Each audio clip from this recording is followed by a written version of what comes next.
Namaste friends.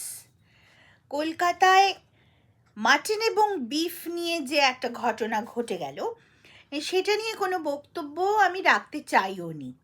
কারণ আম, বিষয়টা consumer কোর্টে যাওয়ার মতো একটা বিষয় ছিল। যাকে মাটন অর্ডার দেওয়ার পর যাকে বিফ খাওয়ানো হয়েছে, এটা একটা কনজিউমার রাইট ভায়োলেশনের বিষয়।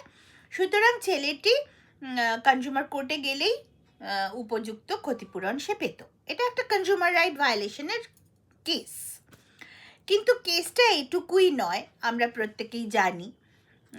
তো আহ, উম, আমরা এটাও জানি যে মুসলিমরা ভারতবর্ষের লোক নয়, তারা বাইরে থেকে এসেছিল। তারা ইসলামের উৎপত্তি আরব দেশে, এবং তারা সেখান থেকে বহিরাগতরা কিন্তু প্রথমে আরব, তারপর তুর্কি, তারপর পাঠান, তারপর টিমুরিড, এরকম একের পর এক ঝাঁকে ঝাঁকে ইসলামীয় ইনভেডাররা ভারতবর্ষে প্রবেশ করে। এবং ভারতবর্ষে প্রবেশ করার পর তাদের অ্যাট দি গান পয়েন্ট তারা ভারতীয়দেরকে কনভার্ট করেছিল।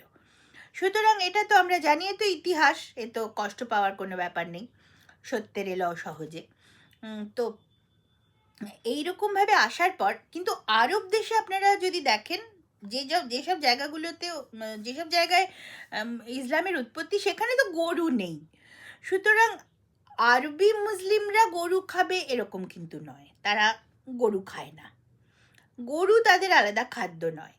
কিন্তু যখন তারা ভারত ভূমিতে প্রবেশ করে, তখন তারা দেখে যে এখানকার লোকেদের সেন্সিটাইজ করতে গেলে গরুকে খেতে হয়। কারণ ভারতবাসী গরুকে মাতা জ্ঞানে পুজো করে। আজকের বিজ্ঞান বলছে যে সেটা খুব সায়েন্টিফিক। সম্প্রতি এমন রিসার্চও বেরিয়েছে যে গরু আদতে খুব বুদ্ধিমান প্রাণী। গরু যে কোনো একটা অওজারকেও নিজের মতো করে ব্যবহার করতে পারে, এরকম রিসার্চ, মানে ওয়েস্টার্ন রিসার্চ। কিন্তু সে তো ভারতবর্ষ তো অনেকদিন আগে থেকেই এগুলো জানে। কিন্তু যারা ইনভেডার, তারা এসে দেখলো যে এরা এই গরু প্রাণীটাকে পুজো করে, চলো তাহলে এদেরকে খাই।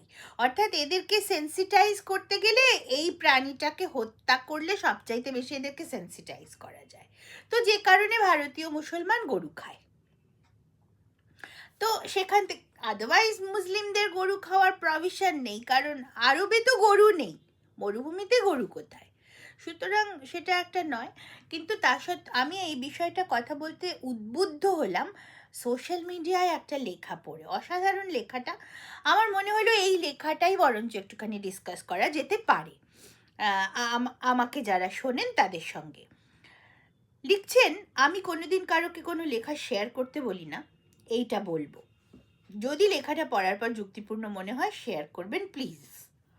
তথ্য দিয়ে শুরু করব।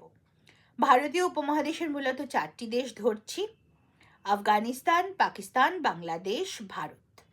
1947-এ স্বাধীনতার সময় আফগানিস্তানে হিন্দুর সংখ্যা ছিল 2 লাখের বেশি, আজকের তারিখে 0। পাকিস্তানে সংখ্যালঘুর সংখ্যা 141-এর সেন্সাস অনুযায়ী ছিল 5.5 মিলিয়নেরও বেশি। 1951-তে এসে তা দাঁড়ায় 1.6%, অর্থাৎ আধা মিলিয়নও না। আপাতত বাংলাদেশে হিন্দুরা মোট জনসংখ্যার 7.5%, 1947-এ ছিল 28%। ভারতে 1951 সেন্সাসে মুসলিম জনসংখ্যা ছিল 9.8%, আর 14.2%। এর সোজাসাপটা অর্থ কি? অর্থ হলো ভারতে মুসলিম জনসংখ্যা শুধু বেড়েছে নয়, বাকি সমস্ত মুসলিম সংখ্যালঘু দেশ ধীরে ধীরে হিন্দু শূন্য হয়ে গেছে বা যাচ্ছে। ডেটা মিথ্যে বলে না, আমি বলতে পারি। দয়া করে ডেটা দেখুন। উপমহাদেশে ইসলামের লক্ষ্য এবং ফোকাস খুবই পরিষ্কার: জমি দখল ও ইসলামের প্রসার, অমুসলিম শূন্য করা। আমি বলছি না, তথ্য বলছে। ভারতের একমাত্র মুসলিম সংখ্যাগুরু রাজ্যে হিন্দু টিকতে পারেনি, তাদের মাস এক্সোডাস হয়ে গেছে, অর্থাৎ উনি কাশ্মীরের কথা বলছেন, এবং পশ্চিমবঙ্গ সেই দিকেই এগোচ্ছে। কেন জানেন? কারণ মুসলিমরা শিক্ষিত হোক অশিক্ষিত হোক, তারা তাদের লক্ষ্য জানে, তারা জানে তাদের যেন তেন প্রকারেণ সংখ্যা বৃদ্ধি করতে হবে, জানে ভিকটিম কার্ড খেলে রাজনৈতিক দখল নিতে হবে, জানে মহিলা ও শিশুদের সামনে ঠেলে দিয়ে অপরাধীদের বাঁচাতে হবে, জানে যেদিন সংখ্যাগুরু হব অমুসলিমদের যেভাবে হোক শেষ করতে হবে। আর উল্টো দিকে আপনি আফগানিস্তান, পাকিস্তান, বাংলাদেশ, কাশ্মীর থেকে বিতাড়িত অত্যাচারিত হিন্দু, আপনার অস্ত্র কি? ন্যায়, জ্ঞান, ভাইচারা, লম্বা লম্বা বাতেলা। আপনাকে নোয়াখালীতে তাড়ালে আপনি কলকাতায় এসে বাতেলা দেন, মালদায় মারলে ভাগীরথীর এপারে এসে। আপনি নিজের কানে শোনেন হুমায়ুন কবির বলছে যে সে হিন্দুকে কেটে ভাসিয়ে দেবে, তারপরেও শতরূপ ঘোষ বলার সাহস পায় যে হুমায়ুন মন বদলালে তার সঙ্গে জোট হতে পারে। আপনি সেই দলকে ভোট দিয়ে নিয়ে আসেন, সেই দলকে ভোট দিয়ে আসেন। বিপরীতে বিজেপির কেন্দ্রীয় সরকারের সমস্ত রকম সুবিধা নিয়েও ভারত জুড়ে কত পার্সেন্ট মুসলিম বিজেপিকে ভোট দেয়? 1%ও না। কেন? কারণ তারা জানে প্রো হিন্দু পার্টি এলে হুমায়ুন কবির সত্যি হিন্দুকে কেটে ভাসিয়ে দিতে পারবে না, ধুলিয়ানে হিন্দুর ঘরে ঘরে আগুন দেওয়া যাবে না, বেলডাঙায় মহিলা সাংবাদিককে শারীরিক নিগ্রহ করে তাহারুষ খেলা যাবে না। মুসলিমরা জানে বিজেপি এলে হিন্দুকে মারা যাবে না, দীপু দাসের মতো আগুনে পোড়ানো যাবে না, হিন্দু মেয়েদের পিঠে বানাতে ডাকা যাবে না ইচ্ছে মতন, ধর্মান্তরিত করা যাবে না তাদের মেয়েদের লাভ জিহাদের নামে। তাই তারা ভোট দেয় না। আর আপনি মূর্খ হিন্দু, আপনি কেন বিজেপিকে ভোট দেন না? আপনি ভোট দেন না কারণ আপনি জানেন বিজেপি এলে হিন্দুকে মারা যাবে না দীপু দাসের মতো আগুনে পুড়িয়ে, হিন্দু মেয়েদের পিঠে বানাতে ডাকা যাবে না ইচ্ছে মতন, ধর্মান্তরিত করা যাবে না তাদের মেয়েদের লাভ জিহাদের নামে। তাই আপনি বিজেপিকে ভোট দেন না। আর আপনার এই মহান সেকুলারিজমের নাম আপনি দেন সম্প্রীতি। এ জেনেও যে আফগানিস্তান, পাকিস্তান, বাংলাদেশে হিন্দুর সাথে কি হয়েছে বা হচ্ছে, এ জেনেও যে কাশ্মীরে কি হয়েছে, অসাধারণ না? দুদিন ধরে একজন হিন্দু নামধারী ছেলেকে ভুল করে বিফ খাইয়ে দেওয়ার ভিডিও করার জন্য সেই ছেলেটিকে আপনারা হিন্দু বাঙালিরা যা পারলেন বলে গালি দিলেন। ফুটেজ খোর, ও মুসলিম বন্ধুর বাড়ি ঈদে যায়, ফ্রিতে বিফ খাবে বলে করেছে। কেন গেছে সেখানে বিফ, যেখানে বিফ সার্ভ করা হয়? বিজেপি টাকা দিয়েছে। এই জানার পরেও যে এই ঘটনা হার হামেশা বাংলাদেশে হয়, আপনারা জানেন না তা নয়। সব জেনেও আপনারা নিজেরা হিন্দু হয়ে একটা হিন্দু ছেলের পাশে দাঁড়ালেন না। কি বললেন? ও তো ছদ্ম সেকুমাকু। ছদ্ম সেকুমাকু হলেও সে যা বলেছিল সে কথাটা মিথ্যে ছিল না, আপনি জানতেন। তারপরেও আপনারা তাকেই গালি দিলেন।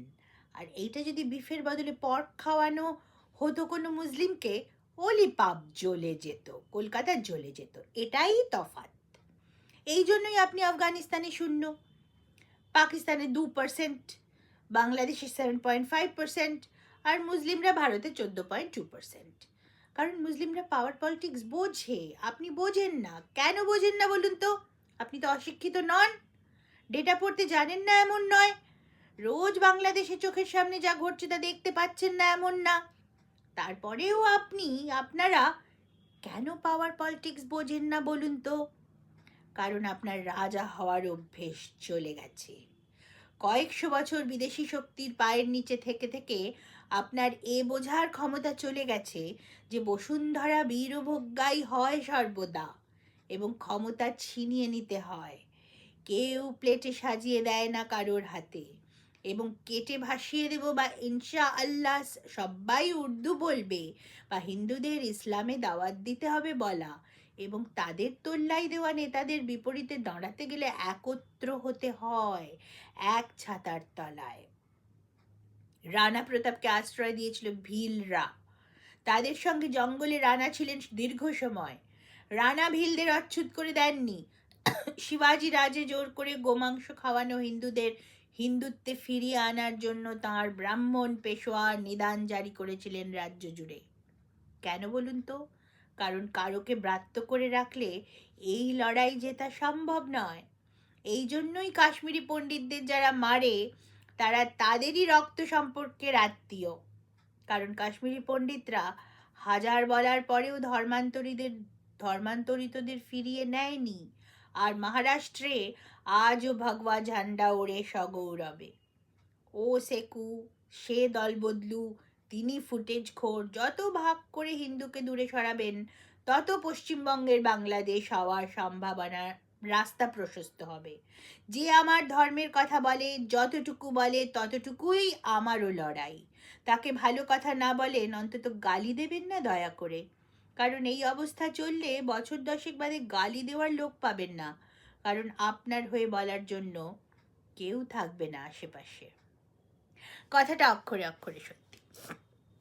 আমার যেটা মনে হয়েছে, যিনি লিখেছেন দেবশ্রী মিত্র, তাকে অশেষ ধন্যবাদ। সত্যি একেবারে খুবই খুবই মর্মস্পর্শী লেখা এবং সত্য সত্য।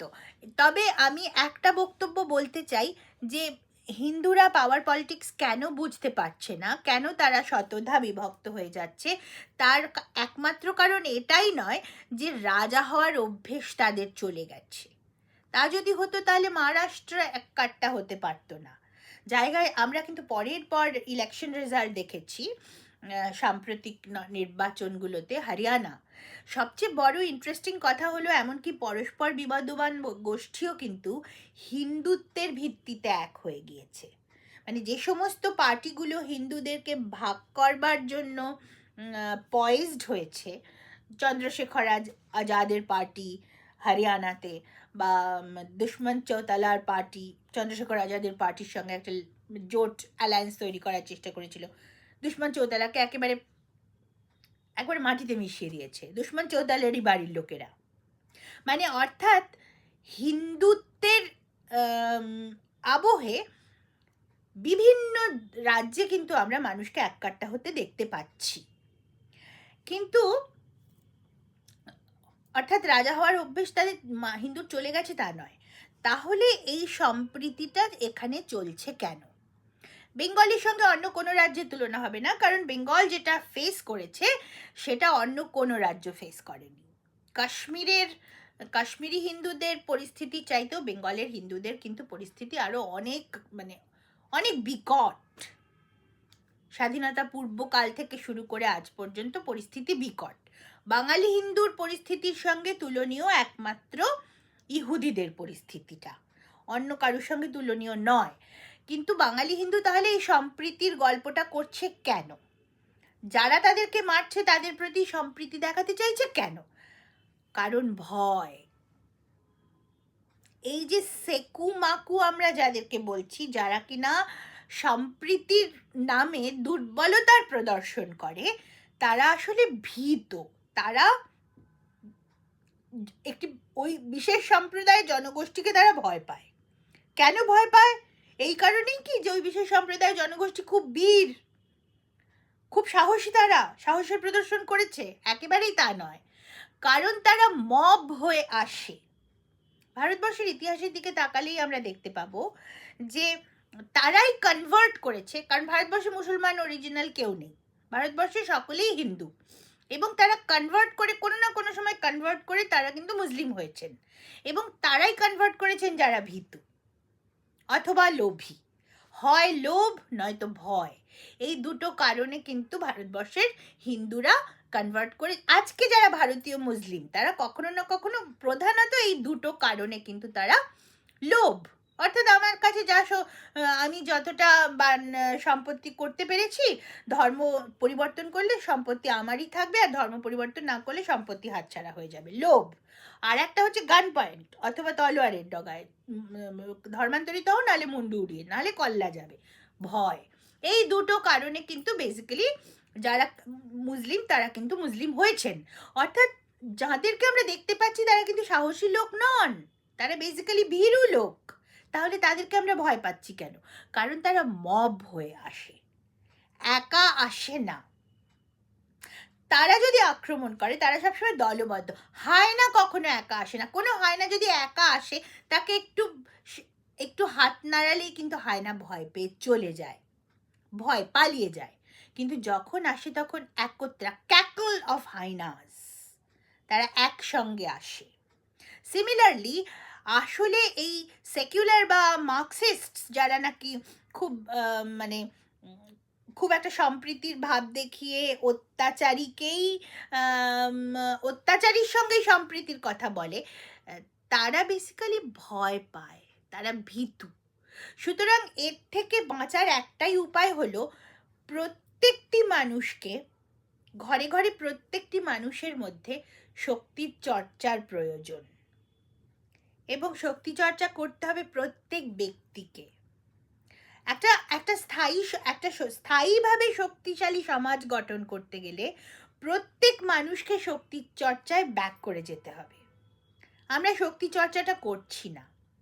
আমরা কিন্তু ভীরু কাপুরুষ নয়, কিন্তু ভীরু কাপুরুষের দল যখন আমাদেরকে আক্রমণ করবে তখন কিন্তু মব হয়ে আক্রমণ করবে, তখন বীরত্বের প্রয়োজন হবে, এবং বীরত্বটা আসতে পারে একটাই মাত্র উপায়, শক্তির চর্চার মাধ্যমে। যেটা স্বামীজি বলেছিলেন যে গীতার বাণী বুঝতে গেলেও শক্তিশালী হওয়া দরকার। তার জন্য প্রয়োজনে আগে ফুটবল খেলে শরীর তৈরি করে নাও, তারপর গীতার বাণী, তারপর কিন্তু অহিংসা পরম ধর্ম, ধর্ম হিংসা তথাইব চ। অর্থাৎ যদি প্রয়োজন হয় তখন যাতে মানে সেই কজের জন্য দাঁড়িয়ে পড়া যায়, তার এবং কিন্তু তার জন্য আরও একটি জিনিস ভীষণ প্রয়োজন, সেটা হলো অস্ত্র আইনের, ব্রিটিশ অস্ত্র আইনের পরিবর্তন। আমরা এখনো কেন ব্রিটিশ অস্ত্র আইনকে ক্যারি ফরওয়ার্ড? ব্রিটিশরা আমাদের নিরস্ত্র করেছিল। আমাদের কোনো দেবদেবীরা যেখানে অস্ত্রহীনা নন, অস্ত্রহীনা নন, এমনকি লক্ষ্মী ঠাকুরেরও কিন্তু অস্ত্র আছে। আমরা যদি খোঁজ করি দেখবো লক্ষ্মী ঠাকুরও কিন্তু অস্ত্রহীন নন। আমরা লক্ষ্মী ঠাকুরের পুজো করি, এক হাতে পদ্ম ফুল, এক হাতে লক্ষ্মীর ঝাঁপি, কিন্তু লক্ষ্মী ঠাকুরেরও 4টে হাত, লক্ষ্মী ঠাকুরের হাতে অস্ত্র আছে, সরস্বতীরও অস্ত্র আছে। মা সরস্বতীর, অর্থাৎ কোনো দেবদেবী এমন নেই যাদের অস্ত্র নেই, অথচ আমরা নিরস্ত্র। আমাদেরকে ব্রিটিশ সরকার নিরস্ত্র করেছিল, তাহলে এখনো আমরা নিরস্ত্র কেন? অস্ত্র আইনে তো পরিবর্তন দরকার। হ্যাঁ, এই কথা সত্যি যে অস্ত্র আইনের পরিবর্তে সকলের কাছে যদি ফ্রিলি আর্মস রাখার লাইসেন্স সকলে পেতে পারে, if arms market becomes free, free market, প্রথমে কিন্তু প্রচণ্ড মারামারি শুরু হয়ে যাবে।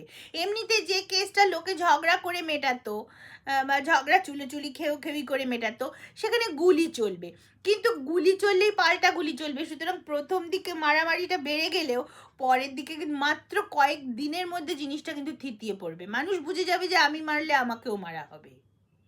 সুতরাং অস্ত্র আইনের তো পরিবর্তন আনা উচিত।